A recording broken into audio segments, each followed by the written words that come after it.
না বায়ু সেনাৰ বিষয়া আগতে আমি দেখিছোঁ বায়ু সেনাৰ বিষয়া আনকি আৰ্মি অফিচাৰ BSFৰ অফিচাৰ আৰু বহুত মানে সেনা সামৰিক আৰু অৰ্ধসামৰিক বাহিনীৰ বহু যুৱক বা বহু তেওঁলোকৰ জোৱান আগতেও পাকিস্তানৰ চোৰাংচোৱাৰ এজেণ্টত গ্ৰেপ্তাৰ হৈছিল। আৰু আমি দেখিছোঁ কিছুমান মানুহ যিসকল বায়ু সেনাত বা স্থল সেনাত নাই, কিছু কৰ্মী কিন্তু এতিয়ালৈকে যিমান লোক তেওঁলোক মানে পাকিস্তানী চোৰাংচোৱাৰ এজেণ্টত গ্ৰেপ্তাৰ হৈছে তাৰ ভিতৰত 99% হিন্দু লোক। এই কথাটো আচৰিত কথা। মই বহুত দিন আগৰ পৰাই দেখিছোঁ 99% হিন্দু লোক। আৰু বহুত UP, ৰাজস্থান, গুজৰাটতো আমি আগতেও দেখিছোঁ যে বহুত পাকিস্তানৰ চোৰাংচোৱা এজেণ্ট হিন্দু লোক যিসকল গ্ৰেপ্তাৰ হৈছে তেওঁলোকৰ মাজত কিছু সংখ্যক আমি দেখিলোঁ তেওঁলোক আনকি RSSৰ লগত জড়িত বা BJPৰ লগতো জড়িত। গতিকে এই সামগ্ৰিক কথাটো আমি লিংক বুজি নাপালোঁ যে BJP বা RSSৰ এই লোকসকলে তেওঁলোকে পাকিস্তানৰ চোৰাংচোৱাগিৰি কৰে, কিন্তু সদায় তেওঁলোকে মুছলমানক গালি পাৰে, মুছলমানক দেশদ্ৰোহী পাকিস্তানৰ এজেণ্ট এনেকৈ গালি পাৰে।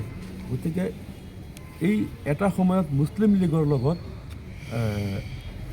RSSৰ শ্যামাপ্ৰসাদ মুখাৰ্জী তেতিয়া আছিলে জনসংঘ, তেওঁলোকে মুছলিম লীগৰ লগত বংগত চৰকাৰ কৰিছিল। মুছলিম লীগ আৰু হিন্দুত্ববাদী RSS শ্যামাপ্ৰসাদ মুখাৰ্জী তেওঁ ফজলুল হক চৰকাৰৰ মুছলিম লীগ চৰকাৰৰ মন্ত্ৰীও আছিল।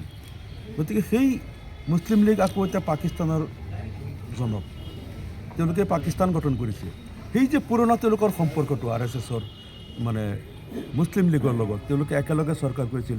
ফজলুল হক যেতিয়া বংগৰ মুখ্যমন্ত্ৰী তেতিয়া শ্যামাপ্ৰসাদ মুখাৰ্জী তেওঁৰ মন্ত্ৰী আছিল, শিক্ষামন্ত্ৰী আৰু কিবা মন্ত্ৰীৰ দায়িত্বত আছিল। সেই RSS আৰু মুছলিম লীগৰ সেই পুৰণা সম্পৰ্ক এতিয়াও আছে নেকি? এতিয়াও তেওঁলোকে চোৰাংচোৱাগিৰি বিভিন্ন সময়ত। এতিয়া আমি ভাবোঁ এই পাকিস্তানী এজেণ্ট বা বিদেশৰ চোৰাংচোৱাবিলাকৰ বিৰুদ্ধে কঠোৰ স্থিতি চৰকাৰে ল'ব লাগে। আৰু যিকোনো প্ৰকাৰে মানে সেইটো ধৰ্মৰ কথা নাই, যিকোনো ধৰ্মৰ হওক যিসকল পাকিস্তানৰ হৈ চোৰাংচোৱা কৰে এই দেশদ্ৰোহীবিলাকক মৃত্যুদণ্ড দিব লাগে, আমি এইটো দাবী জনাইছোঁ। আগত জ্যোতিকা কলিতা হৈছে, আজি ইয়াৰ আগতেও ইউটিউবাৰ কেইবাগৰাকী আমাৰ ৰাজস্থানত ওলাইছিল কিছুদিন পূৰ্বে, মালহোত্ৰা কিবা জ্যোতি মালহোত্ৰা নেকি আৰু কিবা আছিল, আৰু এনেকুৱা বহুকেইজন দেখিছোঁ তেওঁলোক। আৰু এই সকলোবিলাক চাব গৈ তেওঁলোকৰ লিংক RSSৰ লগত, যিসকল দেশদ্ৰোহী পাকিস্তানী।